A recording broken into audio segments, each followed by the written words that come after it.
नमस्कार। सांगलीत अल्पवयीन मुलीचा विनयभंग, शहर पोलिसात गुन्हा दाखल। सांगली शहरात अल्पवयीन मुलीचा हात धरून तिच्याशी झोंबाझोंबी करून अश्लील वर्तन केल्याचा जाब विचारण्यासाठी गेलेल्या महिलेसह दोघांवर लोखंडी रॉड आणि दगडाने हल्ला केल्याचा गंभीर प्रकार उघडकीस आला आहे।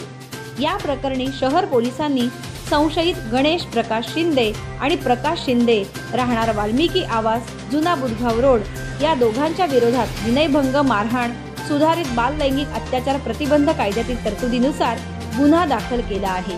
पोलिसांकडून मिळालेल्या माहितीनुसार शहरातील एका भागात राहणारी 14 वर्षीय मुलगी आणि 7 वर्षीय मुलगा रविवारी खाद्यपदार्थ खाण्यासाठी बाहेर निघाले होते। त्यावेळी संशयित गणेश याने पीडित मुलीचा पाठलाग करून तिचा हात धरला, तिच्याशी झोंबाझोंबी करून तिच्या मनात लज्जा उत्पन्न होईल असे कृत्य करू लागला।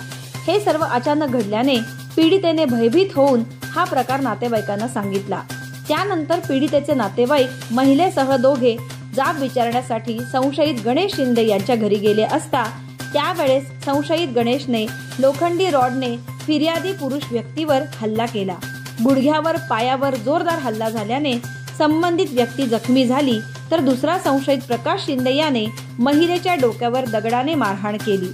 या प्रकरणी शहर पोलीस ठाण्यात गुन्हा दाखल झाला असून पोलीस अधिक तपास करीत आहेत।